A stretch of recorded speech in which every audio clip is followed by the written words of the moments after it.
अस्सलाम वालेकुम everyone and welcome back to the Yusuf Rizvi official channel.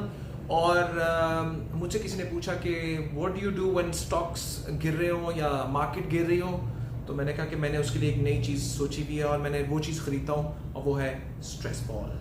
So I use this stress ball every time the market falls in doing like this, और अपने stress को release करूँगा।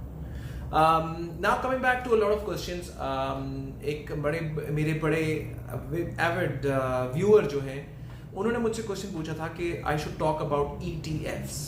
So what is an ETF? ETF का अगर मैं सादे लफ्ज़ों में आपको बताऊं तो exchange traded funds.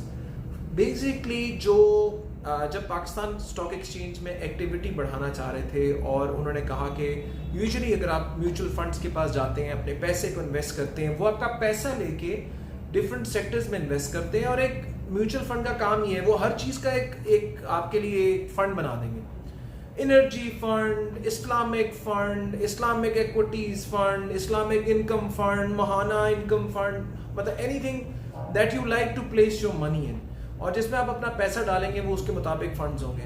No, different companies के डिफरेंट फंड्स हैं। मीज़ान है, लैक्सन है, अल्फला है, तो हर एक किस्म का फंड है जिनका बेसिक प्राइमरीली काम सादा अल्फाज में है कि आपका पैसा लेना, इन्वेस्टर्स का पैसा लेके वो इन्वेस्ट करते हैं डिफरेंट एरियाज में और उनको रिटर्न मिलता है, उसमें से एक परसेंटेज वो फ़ी अपने लिए चार्ज करते हैं। और वो फ़ी को मॉनिटर करना बहुत ज़रूरी है क्योंकि हायर फीस मीन्स कि आपका रिटर्न कम होता जाएगा।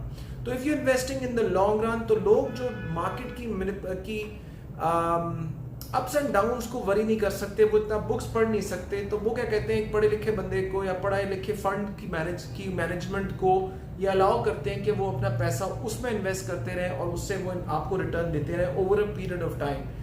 Nothing can give you return overnight, so आपको अलाउ करना है उस फंड को इन्वेस्ट करना। अगर आपने पिछले 2016-17 से इन्वेस्ट किया था तो स्टॉक मार्केट के जो इक्विटी फंड थे उसमें आपको काफ़ी ज़्यादा नुकसान हुआ।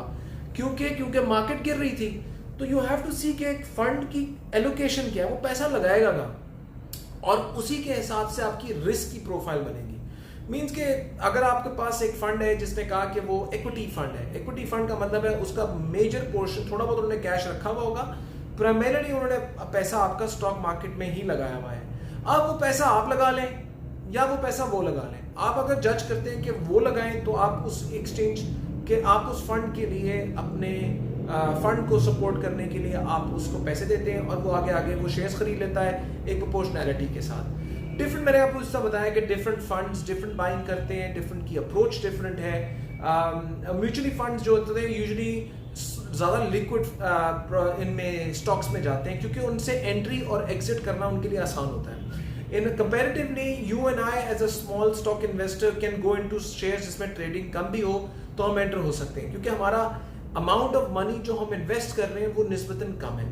तो ये अंडरस्टैंड करना ज़रूरी है कि आप किस तरह के पैसे में अपने पैसे डालना चाहते हैं। अगर आपका रिस्क का प्रोफाइल ज़्यादा है तो then you have to look at fund which is equity based. अगर आपका रिस्क लेने का माइंडसेट कम है तो आप कुछ कंजर्वेटिव साइड पे जा सकते हैं। When I'll do a complete video on mutual funds and what kind of mutual funds are there और किन की परफॉर्मेंसेज अच्छी थी, क्या मेरे ख्याल में बेहतर फंड्स हैं, तो ये उन लोगों के लिए है कि जो स्टॉक मार्केट के रिस्क से अवॉइड करना चाहते हैं। उनको स्क्रीन बहुत बुरी लगती है कि बार बार जाके देखना कि मेरा शेयर गिर गया, मेरा शेयर बढ़ गया, क्योंकि वो एक बैलेंस रिटर्न चाह रहे होते हैं। कभी चीज़ अप होती है, कभी कोई चीज़ डाउन होती है, but that be a separate video which I will do. अभी अगर हम बात करें एक्सचेंज ट्रेडेड फंड्स के बारे में, तो exchange traded funds is exactly like this. उसके अंदर अगर आप फंड की जाके रिपोर्ट पढ़े तो हर फंड की, जिस तरह मीज़ान की अगर मैं बात करूं, क्योंकि उन्होंने मुझे कहा था मीज़ान के बारे में बात करूं, तो मीज़ान का जो ETF फंड है उसकी टोटल वैल्यू भी कुछ भी नहीं है, जस्ट 4 करोड़ का फंड है। अभी उसकी वैल्यू, एसेट वैल्यू, जितने एसेट्स उन्होंने खरीदे हुए हैं उसकी वैल्यू 4 करोड़ रुपए है। उस 4 करोड़ रुपए की वैल्यू के ऊपर उन्होंने वो पैसे इन्वेस्ट किए हुए हैं इन अ मल्टीपल ऑफ शेयर्स। उसकी एक परसेंटेज है जो मैं भी आपसे शेयर करता हूँ, अभी आपके सामने आ गई होगी।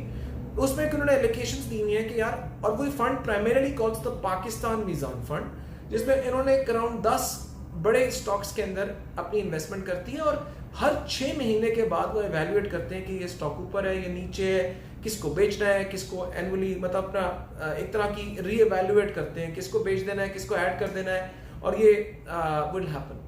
अच्छी बात इसकी यह है कि इसके अंदर क्योंकि एक्टिवली उसको ट्रेड बाय नहीं करना, क्योंकि मैंने आपको बताया म्यूचुअल फंड जो एक्टिवली ट्रेड होगा उस पर आपको फी ज़्यादा चार्ज होगी, क्योंकि वो कभी बेचेगा कभी खरीदेगा। इसमें उसने एक बास्केट ऑफ स्टॉक्स खरीदे हुए, तो जो आपको अलग अलग लेने के बजाय आप इनके अगर ले लेते हैं वो एक फ़ी चार्ज करेंगे, उन्होंने एक एलोकेशन बनाई हुई है और उस बेसिस पे वो उसको खरीदते हैं। अगर लॉन्ग टर्म में जब जैसे जैसे जैसे जैसे ये रिटर्न अच्छे होते जाएंगे, आपकी स्टॉक की एसेट वैल्यू बढ़ती जाएगी और आपका शेयर बढ़ता जाएगा। एक्सचेंज ट्रेडेड फंड्स के अंदर यही है कि आप उस शेयर को जाके बाई भी कर सकते हैं अपना हिस्सा और सेल भी कर सकते हैं। दैट मीन्स कि अगर आपको सुबह आपने अगर वो शेयर बाय कर लिया एक्सचेंज ट्रेडेड फंड में, अगर मीज़ान की मैं बात कर रहा था तो उस वक्त 11.5 रुपए का शेयर है, आप अगर 11.5 रुपए का 500 रुपए का लॉट लेके रखते थे तो आपने बेसिकली उस फंड को खरीदा जिसने ये सारे स्टॉक लिए हुए हैं, तो आपको इंडिविजुअली स्टॉक लेने की जरूरत नहीं है, ये सारे आप उनको खरीद लेंगे तो आपको उसका बैलेंस रिटर्न मिलता जाएगा। जनरली आप लोग पूछेंगे कि अब मुझे इसमें बेनिफिट कहाँ से मिलेगा, तो आपको बेनिफिट इसलिए मिलेगा कि जैसे जैसे आपने अगर एक शेयर एक्सचेंज पे ट्रेड हो रहा था, जो फंड ट्रेड हो रहा है, अगर आपने वो 11.5 रुपए पे लिया, उसके बाद जिसमें इन्वेस्टमेंट्स उसकी रिटर्न होती रही और वो शेयर की प्राइस आहिस्ता आहिस्ता आहिस्ता आहिस्ता आहिस्ता एसेट्स की वैल्यू जैसे बढ़ती जाएगी, आपके शेयर की वैल्यू भी बढ़ती जाएगी। शेयर की प्राइस कैसे डिटरमिन होती है ये मैं एक अलग वीडियो करके आप लोगों को एक्सप्लेन करूंगा कि शेयर हाउ डू यू जज कि एक शेयर की वैल्यू क्या है। तो अब जब क्या आपने 11 रुपए 50 पैसे पे लिया, अगर आप 500 शेयर उठा लेते हैं तो it would equate to around 5,500 रुपए के करीब आप ले सकते हैं। अब आपने 5,500 रुपए के जब ये शेयर ले लिए तो अब आपने बाय कर लिए ये basket of all of these companies जो उसके अंदर है। अब आप वेट करेंगे जैसे जैसे वो शेयर के अपने डिविडेंड्स देंगे, अपने वैल्यूज देंगे, उसके हिसाब से वो ऊपर जाना शुरू कर देगा।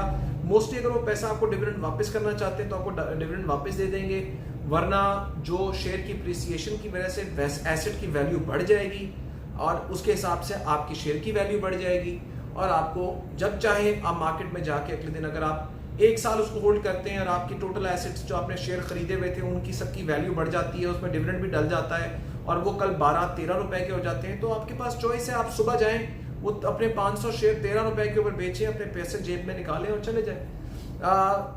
सिर्फ फर्क इसी तरह है कि एक्सचेंज के ऊपर, स्टॉक मार्केट के ऊपर इन्वेस्ट करने के लिए वो फंड बना हुआ है और उसकी जो प्राइमरीली बाइंग है वो भी स्टॉक्स की है, जो स्टॉक्स उन्होंने परचेज किए हैं ऑफ पाकिस्तान स्टॉक एक्सचेंज के शेयर्स की। तो this is an asset कि एनआईटी ने भी अपना ETF लॉन्च किया है एक्सचेंज रेट फंड, जिसमें वो अभी क्योंकि मार्केट सिर्फ परचेजिंग उनको दे रही है ऐसे स्टॉक्स की जो स्टॉक्स के फंड में हो या इक्विटी थोड़ा सा पोर्शन हो। इक्विटी में इन्वेस्टमेंट रिस्की होती है और लॉन्ग टर्म पर्सपेक्टिव के साथ की जाती है। अगर आपने वो बास्केट ऑफ करेंसीज ली हुई है, बास्केट्स ऑफ शेयर्स जो आपने देखे हैं, जो मैंने आपको मेंशन करके दिखाए हैं, ये शेयर्स उन्होंने इस प्रोपोर्शनैलिटी से लिया हुआ है, उसको 6 महीने बाद वो करेंगे, अपना 0.5% चार्ज करेंगे, विच इज वेरी लो जो फी चार्ज करेंगे, क्योंकि इसमें उनको एक्टिवली कुछ नहीं करना, 6 महीने बाद उसको रिव्यू करना है। तो अगर वो उसके ऊपर आपको ये चार्ज कर रहे हैं और आपके पैसे को इन बैलेंस चीज़ों में डाल के रिव्यू करके आपको रिटर्न डालते जाएंगे, जिससे आपकी उनको लगेगा कि यार अब ये चीज़ महंगी हो गई है या रिटर्न अच्छा नहीं आ रहा या इस कंपनी की डायनामिक्स चेंज हो गई है, उसको बेचेंगे, उसमें से निकल जाएंगे, फिर एक नया शेयर को ऐड कर देंगे। तो ये प्रोसेस कंटिन्यूसली चलता रहेगा। फंड मैनेजर की क्या स्टैंडिंग है उसकी रिपोर्ट वो हर 6 महीने बाद हर महीने फंड मैनेजर रिपोर्ट में ETF का स्टैंडर्ड आता है। तो if you go on Meezan investments की website, if I am talk about Meezan का इन्वेस्टमेंट फंड ETF, तो उसकी फंड मैनेजर रिपोर्ट अगर आप हर महीने पब्लिश होती है, आप वहां पे जाके अपने फंड की परफॉर्मेंस देख सकते हैं कि वो कैसा कर रहा है। जब से ये रिसेंट क्योंकि मीज़ान लॉन्च हुआ था ETF और उसकी वजह से उसके 2 महीने की परफॉर्मेंसेस जो है वो निस्बतन ठीक है, क्योंकि overall stock market is doing well. जब स्टॉक मार्केट बेहतर जा रही हो तो उस वक्त तो it's obviously a good investment, क्योंकि स्टॉक मार्केट ओवरऑल अच्छी जा रही है and everybody is getting everybody is enjoying this bull run. But if the market turns bad in sometimes और आपको डायनामिक्स लगे कि जा रहा है, तो तब आपके रिटर्न्स नेगेटिव होने शुरू हो जाते हैं। तो जो लोग मार्केट में शेयर नहीं खरीदना चाहते, वो एक्सचेंज करना चाहते हैं, इट्स ईजियर, उनका अकाउंट अगर खुला हुआ है तो फंड मैनेजर के पास अकाउंट खोलने के बजाय वो सिर्फ जाके अपने स्टॉक मार्केट के फंड से जाके इसके शेयर खरीद के ये सारी जो है वो शेयर्स अपने पास बाय करके रख सकते हैं, क्योंकि उनका ETF जो उन्होंने बाय किया हुआ है उसने वो बाकी सारे शेयर वैसे ही खरीदे हैं थोड़े थोड़े पोर्शन के हिसाब से।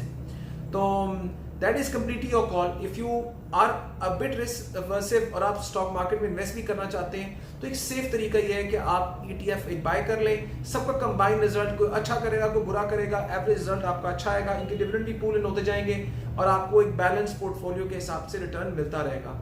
इसी तरह एक और जो मार्केट में लोग कई दफा करते हैं वो पूरा इंडेक्स फंड ले लेते हैं. इंडेक्स फंड मीन्स के KSE 100 इंडेक्स अगर आज से साल पहले 28,000 पे था, अगर उन्होंने तब इन्वेस्ट किया था तो आज इंडेक्स 46,000 के ऊपर है, या 27,000 पे जब उन्होंने फंड में इन्वेस्ट किया था. दैट मीन्स वो इन्वेस्ट कर रहे हैं ओवरऑल मार्केट के अंदर, कि overall market over a period of 10 years 20 years grow करेगी तो हमें वो रिटर्न मिल जाएगा.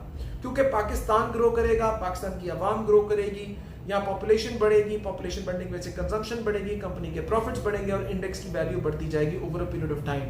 तो अगर आप बहुत पिन पॉइंट नहीं खेलना चाहते हैं, you want a broader perspective कि अपनी थोड़ी बहुत पोजीशन रखना चाहते हैं, तो it's a safe investment to go with a good fund.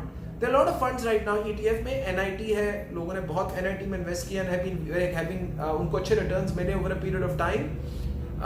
ये पर्सनल चॉइस है. अगर आप बैलेंस रखना चाहते हैं, कुछ पैसे ETFs में रखना चाहते हैं या म्यूचुअल फंड में रखना चाहते हैं, रखें. कुछ अगर आप रखना चाहते हैं अपने पास इन इन्वेस्टमेंट्स इन कंपनीज, आप रखें. अपना बाकी चीजें अपने एसेट्स में अगर आपने एलोकेशन अपनी रखी हुई है, तो हर एक का रिस्क प्रोफाइल जब बनाते हैं तो उसकी बेसिस पे आप डिसाइड करें कि आपने कितना पैसा लगाना है और कितनी देर के लिए लगाना है. क्योंकि हर चीज को टाइम ग्रो करने के लिए आपको अलाउ करना है. जब तक वो अलाउ नहीं करेंगे आप टाइम को ग्रो करने के लिए, एक पौधा भी जब आप एक सीड लगाते हैं उसको टाइम लगता है. एक बच्चा जब छोटा पैदा होता है उसको टाइम लगता है कि वो बड़ा होता है और वो एक हेल्दी आपको जो है वो एक हेल्दी बड़ा एडल्ट होने में, एजुकेशन कंप्लीट करने के बाद अगर वो भी इनकम अपने लिए जनरेट करता है तो वो उसको भी एक टाइम चाहिए. तो हर चीज़ को टाइम दें, अच्छी चीज़ें लें, अच्छी कंपनीज में इन्वेस्ट करें, अच्छी मैनेजमेंट्स में इन्वेस्ट करें और उन पर ट्रस्ट करें और इंशाल्लाह you will be financially successful and financially free. So thank you very much. अगर आप लोगों को कोई और क्वेश्चंस हो, Yusuf Rizvi official channel on YouTube, Yusuf Rizvi channel on Facebook, comment कर दें, नीचे मेंशन कर दें. I will be able to answer them one by one. So thank you very much and take care. Pakistan जिंदाबाद.